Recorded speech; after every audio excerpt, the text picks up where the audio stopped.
Hey guys, welcome back. In this training, we're going to go through the research and writing process. And the first thing to do is to determine how you're going to bring this video idea to life. Would the idea look better with you on camera presenting the topic? Would it look better using solely clips and animations or even screen recordings? Or maybe a mix of those? Different topics can have different requirements, but it's obviously important to know upfront what you're going for, as that will determine whether you're better off just writing bullet points as prompts for yourself or scripting word for word. Now, I get asked all the time to share my process for actually researching and writing videos, and so the time has finally come to reveal it for those of you looking to do more of the documentary style, video essay, mini movie type videos. Now, the beauty of this style is that you can plan out exactly what you're going to say, and I strongly recommend you do write a full script out and then read that into your microphone, because this means you can rewrite certain parts as much as you need to make sure it's as engaging as possible. And it'll also make sure you don't go off on a tangent, and so just by scripting out your video, you're already ahead of the majority of people. It also has the added bonus that you can copy your script into the subtitles section on YouTube and have it auto-sync subtitles for you. Now, as for what to actually write with, I use Google Docs, and I think it's perfect for many reasons. Number one, it keeps a history of all the versions of a document, so you can revert your document back to how it was at a certain time if you don't like some of the changes you made. Number two, it's ideal for collaboration, as you can share the link with anyone to read or even edit and make suggestions, and both of you can make edits in real time that updates on both of your screens. I also link my editor to the script so they can see exactly what's written, and this is super easy. You just press the share button and send them the link. Number three, Google Docs are accessible anywhere on any device with internet, so you don't need to have the file with you or multiple copies of the same document, which just gets confusing. Plus, the changes you make on one device auto-sync to your other devices, and you can even edit the document offline too if needed. And four, it's completely free, so Google Docs is always my choice. Okay, so now let's get into my personal process for each video. Step one is light research to confirm this is a topic worth doing. It's easy to get committed to an idea, spend a huge amount of time on it, only to realize the subject matter wasn't actually that interesting or the information available wasn't good enough. So your first job is to do some initial research to confirm this is a video that's going to be genuinely interesting to both you and the audience. When you're focusing on high quality videos that are time consuming to make, it's so important to choose your topics wisely and ensure it's something with enough information and something you're going to be willing to spend time digging deep into. So this preliminary check is crucial. If there is enough good source material to make a compelling video and it's a topic you're interested in, then go to step two, the research collection phase. Now, obviously when I say research, that does not mean just looking at the top couple of results on Google. The goal is to dig deeper and find some information and angles that haven't been covered much. This means using a lot of different sources, various articles, books, YouTube videos, podcasts, tweets, and so on. The more the better, as that will ensure your work is unique and fact-checked by multiple sources. A good starting place is simply to consume a lot of content that's already written on the subject. Like search on YouTube and watch the top 10 videos on it. See if there's books and articles about it, and basically get an overview of the topic. And then whilst you're doing this research, anything that seems important or overly interesting, copy it onto a new Google Doc called Topic Name Research. Now, one tip I would definitely give you is not to just copy and paste big chunks of text onto the research document, as that'll make it much harder to sort through later. Instead, when you copy anything over from an article or a website, just reword it in your own words to make it more concise. Because the more you can do that now, the easier you'll make your life later when you come to actually writing the script. Because just to be clear, you're not writing the story at this point. You're copying interesting research into your research document and just tidying it up a little.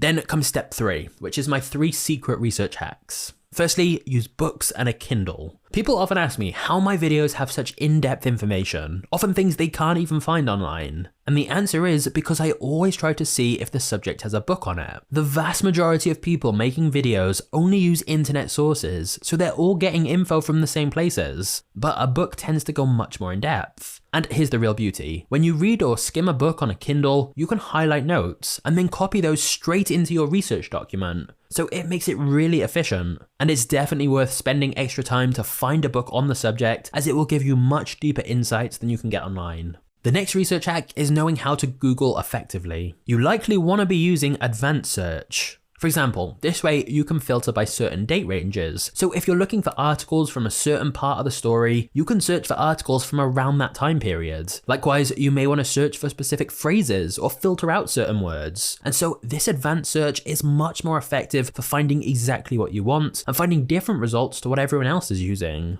And the final research hack is Google image lookup. A lot of people don't realize you can upload or drag and drop an image into Google's image search, and it will then look up different websites that have that same image. This is really useful for finding new sources or tracing the origins of an image. It's especially helpful when the character in your story isn't someone with a big online presence and can help lead you to some lesser known resources. But then we can move on to step number 4, categorize your notes into sections. Okay, so at this point, as your Google Doc full of notes and research is growing, we want to start categorizing them rather than just dumping everything onto the document in any random order. By this point, there should be some natural subsections of the topic emerging to you already. So for example, when I was researching the history of Coca-Cola, it was obviously a vast subject, but immediately it was clear that there were different sections of the story, like how the initial formula was created, that was obviously one part. Then there was stuff I was finding about some of the controversies Coca-Cola had been involved in. Then there was stuff about Coke's battle with Pepsi. These were all parts of Coke's history, but you can see how they were different, distinct parts of the story. And so what you can do here is in Google Docs, create a title for each of these different subsections of the story, which will give you a link on the side of your Google Doc so you can easily click on it to move between the different parts of the document.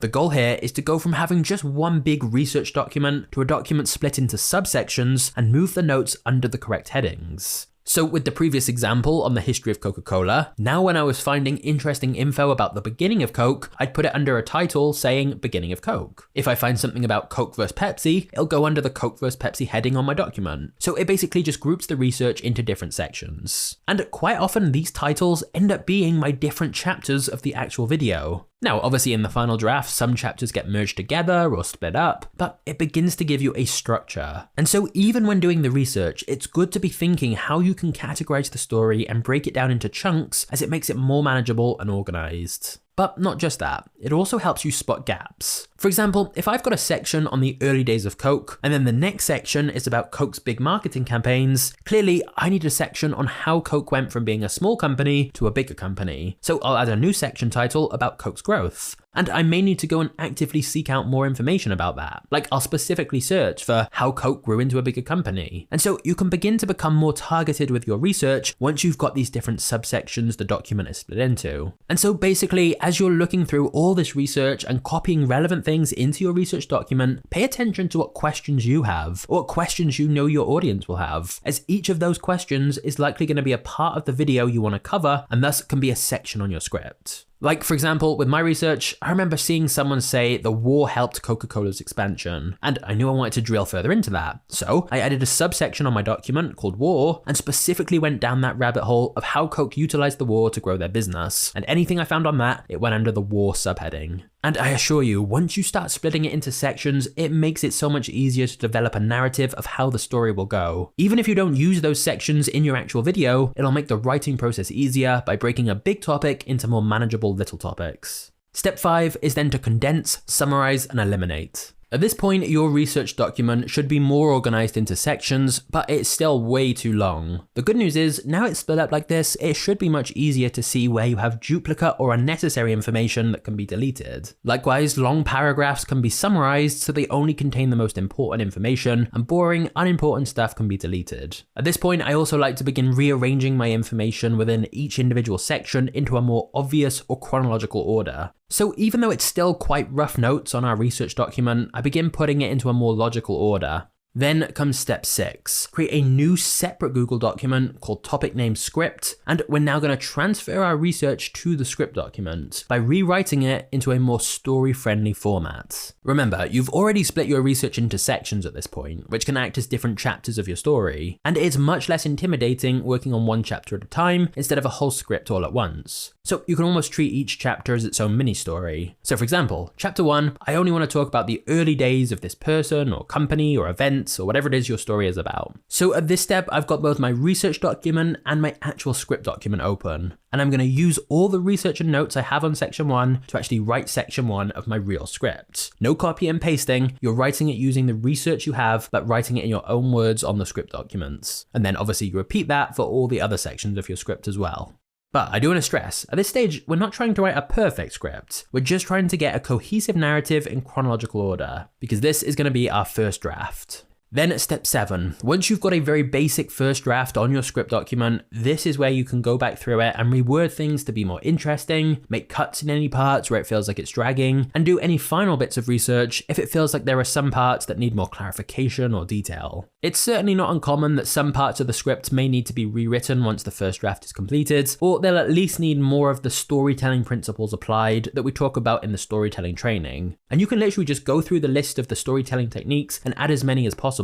So it's almost like you've done your first draft, which is just kind of the bare bones of how the story's going to go, but then you go in and add all the flair and special storytelling techniques that make it come to life. But the point is, we've now gone from having loads of research to having research categorized into different subsections to then writing it as a rough first draft and then editing the first draft to turn it into a final draft. Trying to do all that at once would be very overwhelming, but splitting it into these different stages makes it much more manageable. And a quick hack, I like to color code the chapter titles on my main script. So red means it still needs a lot of work. Orange means I've got all the information I want in the chapter, but just need to tidy it up. Light green means it's pretty much done, but I just have to have one final read through for any little tweaks. And bright green means it's fully done, ready to record. That way I know I don't need to focus on that chapter anymore and can easily identify which parts of the script are at what stage. Now, why do I use this 2 Google Doc structure? Personally, I just find it's easier to separate them, so the research doc can just be a place to dump stuff, whereas the script document, you're much more careful and deliberate about what you put on there, and you never copy and paste things on the script doc. You always rewrite things from your research in your own words and unique way.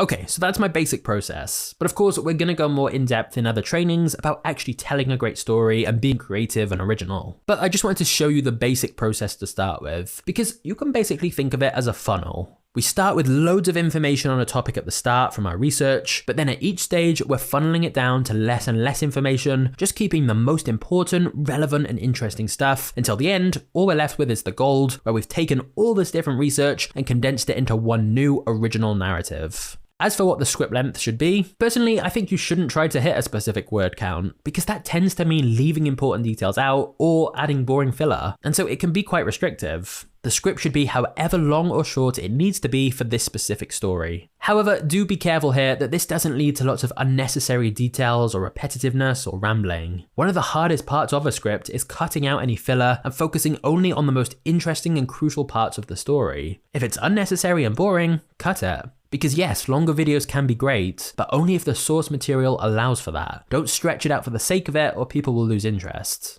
And finally, if you're someone who doesn't like writing and this all sounds horrible to you, of course you can hire someone to write scripts for you. I'll admit it can be a tough job to hire for, as not many people are great storytellers, but one workaround is if you can get someone else to do the research and write the first draft of the script, but then you go in and apply the storytelling principles from the other training in this course, that can actually work really well, as it's those storytelling principles where the real magic happens. Just to say though, if you do hire someone to help you with your scripts, use a plagiarism checker and make sure to fact check their scripts.